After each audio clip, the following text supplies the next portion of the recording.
Brought to you by Piggy Bank Picks and Fantasy Fornicate.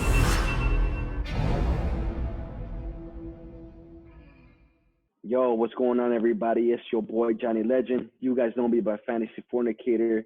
Here with my guy, Kevin Banks from Piggy Bank Picks. And you know how we're bringing it. It is the Fantasy Football Crackbacks, live and direct. And today we're going to break down some players that we hit right on the head as early as April 2nd. Now, keep in mind, these stats are as of week 16. Week 17 hasn't happened yet, but, fantasy football matters up until week 16 anyway. So, Kevin, go ahead. Hit him with your first guy. All right, guys, we're going to get it started. And, one of the guys I was talking about back in that video, it was our safest picks. And one of the guys I said was the safest pick at the quarterback position was Matt Ryan. Matty Ice in the veins, right? Well, my guy's in my for sure guy. Can't miss. Every year does it. And that's my boy, Matty Ice in the veins, Matt Ryan, bro. Matt baby. Ryan, yeah, consistency is the most important thing in the NFL. In fantasy, and Matt Ryan does that. I mean, the guy's averaging 4,200 yards in his career, all right? He's averaging 26-plus touchdowns in his career, right? The guy was, top 5, and he's a former MVP, couple years removed, and he was, in the top 3 last year when it came to fantasy points. Reason we're going to start coaching, offensive coordinator, Dirk Cutter. That was his offensive coordinator when he was an MVP that season, and he was back, and he was with the Bucs before. They were throwing like crazy. So Matt Ryan, I was like, this guy is going to do it again. He was number 2 actually last year behind Patrick Mahomes. And ironically, he's behind Patrick Mahomes again. And he's the number 9 overrated quarterback. Rated quarterback, I'm sorry. So that is my guy right there. And he had a solid season. I mean, this guy always gives you 4,100 yards every single season, it seems like.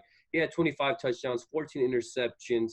He had a solid season. He did miss one game, and Week 17, he plays the Tampa Bay Bucs, so he should pad in those stats as well, maybe get it to 30 touchdowns. And, yeah, that was my guy back then, and I think he did pretty well. I mean, number 9 for me, top 10 quarterback, solid, better than people like Aaron Rodgers, ahead of people like Tom Brady, ahead of people like Phillip Rivers, and those are solid quarterbacks. So that's my guy. Who's your quarterback? Yeah, man. The first quarterback that I had that I was talking about really highly was Dak Prescott. So, right here, man. Dak Prescott is my guy, man. Right now, ECR has him ranked. Okay. Once Amari Cooper got into the team after the bye week, after the trade, in 9 games, he averaged 274 passing yards, threw for 14 touchdowns and 4 picks. Bro, efficiency came up. Again, touchdown interception ratio went up. Bro, that's all you're looking for. Somebody that was projected as the 15th ranked quarterback coming into this year. And I did speak highly of him. I said he was somebody you guys could get late. And he, as of right now, he's the 3rd ranked quarterback, 2nd in the league in passing yards with 4,599, 26 touchdowns, 11 interceptions. He did his thing on the ground as well with 3 rushing touchdowns. So Dak Prescott, somebody that you didn't have to invest high equity into, and he paid off in the back end. So Dak Prescott is my first quarterback. Who is your next guy? I laughed at you on that one, bro. I remember that video, so play that back. But, so my next person up was someone that I said, this is another guy you can't miss, very low risk, and that was Mike Evans. Mike Evans, steady.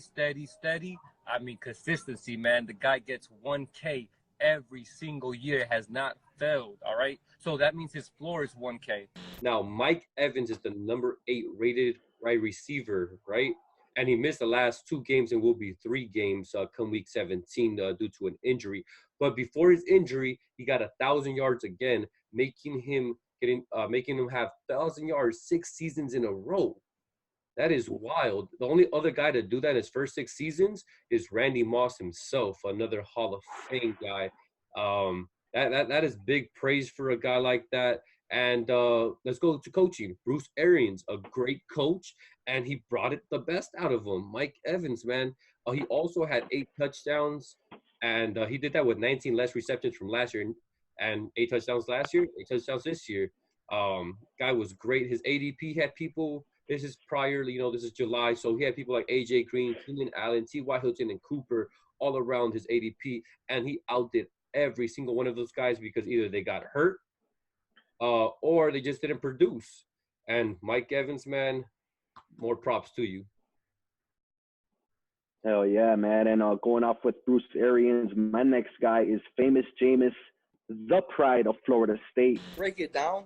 It's almost like simple math, bro. Mike Evans right now, he's experts have him as the number 8 wide receiver. Chris Godwin, experts have him as the number 20 wide receiver. O.J. Howard, they got him as the number 4 tight end. Who's throwing these guys the ball? Jameis Winston. And my guy was projected to be number 12 quarterback, and as of right now, he is 4th, leading the league in passing yards with 4,908, 31 touchdowns, 2nd in the league right now, 28 picks. Of course, the man is a turnover machine. But, when it comes to fantasy, he came through in a big way. And let's talk about Carson Palmer, who Bruce Arians, his first year to his second year, there was a big change. And Carson Palmer in his first year threw 24 touchdowns and 22 picks. Second year, 35 touchdowns and 11 picks. So this was Jameis's first year. Let's see what happens in a second. I'm looking for the guy to come through and improve on his turnover ratio, and that's the most important thing. So Bruce Arians doing big things in Tampa Bay. Loving it over here, man. And who's your next guy? Going to the running back position, and that's Mark Ingram. Sleeper, but I feel like he's a great value pick, and that is my boy Mark Ingram. Mark Ingram is a great guy. I mean, the ADP, is about the 4th round, early 4th round. People that are around that area are someone like Philip Lindsay, Sony Michel, Drake and Coleman. Drake and Coleman do not belong in that conversation. Mind you, before last year when he was suspended in 2017, 2016, he was a back-to-back 1,000-yard running back and also a Pro Bowler. The truth. This guy, man, was a Pro Bowler over there with the Saints, right?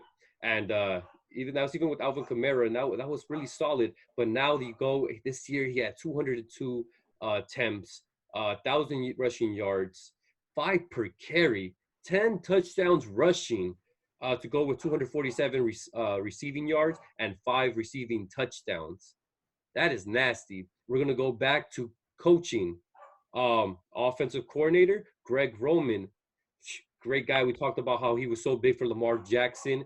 And also in this video, I brought up how Lamar Jackson was a running quarterback. I didn't think that he was going to do this well and be an MVP, but I knew that he was very explosive. And, with that read option, Mark Ingram and him are going to just be great.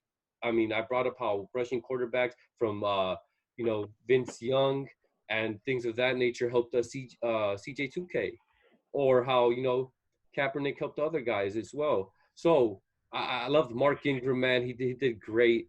Finished number 8 here, and I'm very proud to be calling that one. Hell yeah, Mark Ingram, somebody that we both, one of our first collabs actually, which is crazy, was a Mark Ingram post that we did. And we just love the fit, the scheme with Greg Roman, how Lamar Jackson is going to influence and help the run game and help himself. Greg Roman, who influenced Colin Kaepernick, and helped that San Francisco 49ers team. So definitely loving that Mark Ingram call, man, for sure. Another guy that it was more like a safe play type of thing, and that was James White for me. We all know it's a little tricky with the Patriots offense, but especially for a running back. But James White is somebody in PPR formats as of right now is the 20th ranked running back. And he's just a solid guy, somebody that you guys could count on week in and week out. His PPR floor is very, very high. And, finishing up with 612 receiving yards, 4 touchdowns through the air, 259 yards to the ground with another touchdown. It's just a solid performance. He had a pretty good year for him. And like I said, top 20 running back, you'll take that, especially in the, middle rounds. 6th round is where he was going. So somebody that's very safe. You didn't have to risk, the whole bank on him, and somebody that paid off for you guys, a nice solid pick. So James White, somebody that I was, calling a safe pick for you guys earlier in the year. All right, man. So I'm going to the tight end position.